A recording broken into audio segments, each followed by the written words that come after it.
সজীব ওয়াজেদ জয়। অকপটে তিনি স্বীকার করেছেন যে বাড়াবাড়ি কিছু লোকজনের হয়েছে, এটা অস্বীকার করা যাবে না। শিক্ষার্থীদের ওপর দলীয় নেতাকর্মী অনেকেই গুলি করেছে, সেটা ভুল হয়েছে। বেগম খালেদা জিয়াকে সম্পূর্ণ মুক্ত করে দিয়েছে। আসলে আরো আগেই হওয়া উচিত ছিল। প্রাণহানি হয়েছে যাদের, সেই বিষয়ে আসলে কতটুকু দায়মুক্ত তিনি হতে পারবেন। বর্তমান প্রজন্মের কাছে এই 2024 সালের 5 আগস্ট একটি ঐতিহাসিক দিন।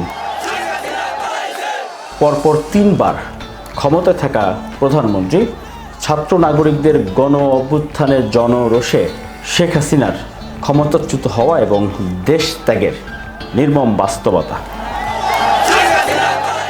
মায়ের এভাবে ক্ষমতাচ্যুত হওয়া এবং দেশ ত্যাগের পরে সজীব ওয়াজেদ জয় এখন গণমাধ্যমে প্রকাশ্যে আসছেন, বিভিন্ন বক্তব্য দিচ্ছেন এবং তার বক্তব্য পরিবর্তন করছেন।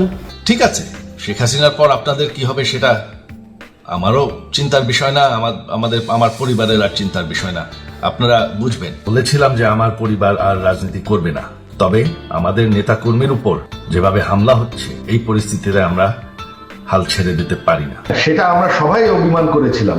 সজীব ওয়াজেদ জয় অকপটে তিনি স্বীকার করেছেন যে আওয়ামী লীগ সরকারের বেশ কিছু ভুল ছিল এবং তার আগামী দিনের রাজনৈতিক ভবিষ্যৎকে সেই বিষয়গুলো প্রশ্ন এবং উত্তর আপনাদের সামনে তুলে ধরতে চাই। আমি মিরাজ হোসেন গাজী।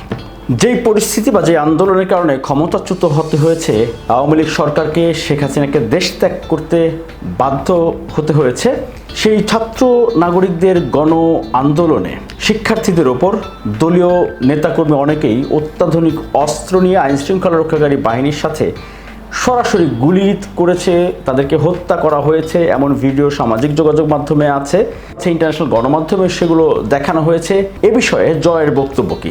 না, এটা বাড়াবাড়ি কিছু লোকজনের হয়েছে, এটা অস্বীকার করা যাবে না। আমি সব সময় এটার বিরুদ্ধে। সমস্যা হয়ে যায় যে সবাই সঙ্গে সঙ্গে দোষ দিয়ে দেয় শেখ হাসিনার সরকারের। দলটি এত বড়, দেশটি এত বড়, এত মানুষ আছে, মাঝে মধ্যে কিছু কিছু এলিমেন্টস আছে যারা বাড়াবাড়ি করে ফেলায়। তাদেরকে কিন্তু এটা হুকুম দেওয়া হয় না, তারা নিজেদের মতন করে। তবে আমাদের একটা গণতান্ত্রিক দলের দায়িত্ব কি? সবাইকে তো আমরা সবসময় কন্ট্রোল করে রাখতে পারি না, এটা সম্ভব না, একটা গণতন্ত্রের এটা সম্ভব না। তাহলে কি আওয়ামী লীগ তাদের দলীয় নেতাকর্মীদেরকে নিয়ন্ত্রণে রাখতে পারেননি? এমন প্রশ্ন ছিল সজীব ওয়াজেদ জয়ের কাছে। না, কর্মীদের উপর আমরা নিয়ন্ত্রণ রাখতে পেরেছি। এটা যখনই ঘটনা ঘটেছে আমরা তাদের বিচার করেছি, এটা কিন্তু সত্য নয়। সোশ্যাল মিডিয়াতে অবশ্যই এটা করেছে, বাট আমরা যারা বাড়াবাড়ি করেছে, যারা আইন ভেঙেছে, তাদের বিচার কিন্তু আমরা করেছি আমাদের নিজের দল থেকে। একটি দল টানা 3 মেয়াদে ক্ষমতায়, সেখানে গণতান্ত্রিক স্পেস সাধারণ মানুষের জন্য বা সিভিল সোসাইটির জন্য সেটি সংকুচিত হয়ে যায়, এমন অভিযোগ আছে। কি বলবেন সজীব ওয়াজেদ জয়? দেখেন, এখানেই তো প্রোটেস্ট চলছিল, বাংলাদেশে তো প্রোটেস্ট রেগুলারলি চলে। কিছু কিছু আমাদের সরকারের এলিমেন্টস কি বাড়াবাড়ি করেছে? হ্যাঁ, অবশ্যই সেটা ভুল হয়েছে। আমাদের কি কিছু অন্যান্য ক্ষেত্রে ভুল হয়েছে, যেমন ডিজিটাল সিকিউরিটি অ্যাক্ট যেটা যখন করা হয়, ওখানে একটা কিছু ভুল হয়েছিল ল্যাঙ্গুয়েজে, ভাষায়, আইনের ভাষায়। তারপর হঠাৎ করে দেখা গেল যে পুলিশ আর আমাদের কিছু কিছু শ্রেণীর লোকজন, সরকারি লোকজন ওই আইনটাকে অ্যাবিউজ করছে। সেটা কিন্তু আমরা সঙ্গে সঙ্গেই তাদের পুলিশকে ইনস্ট্রাকশন যে না, এই আইনটার স্কোপ খুব লিমিটেড রাখতে হবে, আর তারপর কিন্তু আমরা এই আইনটাকে সংশোধন করি। আমি নিজে ব্যক্তিগতভাবে পুশ করেছি এই আইনটাকে সংশোধন করতে।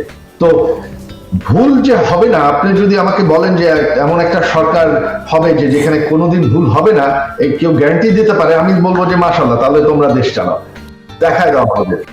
ভুল হবে, তবে ভুলকে যদি ঠিক করা যায়, সেই সরকার যদি ঠিক করতে রাজি, বিচার রাখতে, আইন শৃঙ্খলা রাখতে রাজি, আইনগত বিচার নিতে করতে রাজি, সেটাই তো। হ্যাঁ, সেটাই হয়ে গেছিল আমাদের। ভুল হয়েছে।